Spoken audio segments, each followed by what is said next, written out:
الحمدللہ والصلاة والسلام علی رسول اللہ۔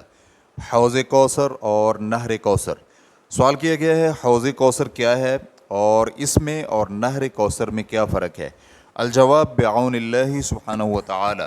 حوض کوثر ارض محشر میں نبی علیہ الصلاۃ والسلام کے لیے ایک حوض ہے، اور کوثر جنت کی ایک نہر ہے جس سے دو چھوٹی نہریں ارض محشر کے اس حوض میں گرتی ہیں، اور اسی حوض کا اللہ سبحانہ وتعالی نے اپنے نبی کریم صلی اللہ علیہ وآلہ وسلم سے وعدہ فرمایا ہے۔ اس حوض پر آپ علیہ الصلاۃ والسلام کی امت کے مومن لوگ پانی پینے کے لیے آئیں گے۔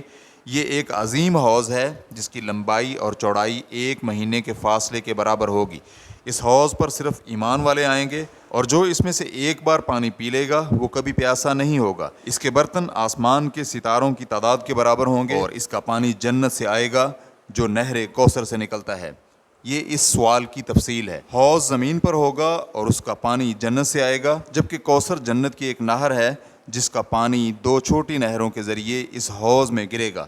جیسے کہ نبی علیہ الصلاۃ والسلام نے فرمایا ہے، یہ دونوں چھوٹی نہریں قیامت کے دن اس حوض میں گریں گی، اور آپ صلی اللہ علیہ وآلہ وسلم کے مومن امتی یہاں سے پانی پینے کے لیے آئیں گے۔ یہاں زمین سے مراد روز محشر کی زمین ہے، اور نہر کوثر اب بھی جنت میں موجود ہے، جیسے کہ اللہ سبحانہ وتعالی کا فرمان ہے، انا اعطیناک الکوثر، بے شک ہم نے آپ کو کوثر عطا کی۔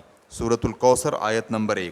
یہ جنت میں ایک عظیم نہر ہے، اور قیامت کے دن اس سے 2 چھوٹی نہریں اس زمین پر گرتی ہوں گی جو قیامت کے دن بدل جائے گی، اور اس پر لوگ جمع ہوں گے۔ فتوی شیخ عبدالعزیز بن باز رحمہ اللہ۔ ریفرنس کے لیے دیکھیے فتاوی نور علی الدرب جلد نمبر 1 صفحہ نمبر 356۔ واللہ تعالی اعلم۔ اسلام QA ریکارڈنگز مؤسسۃ الشیخ محمد صالح المنجد، المملکۃ العربیۃ السعودیہ، فتویٰ نمبر 149082۔ والسلام علیکم ورحمۃ اللہ وبرکاتہ۔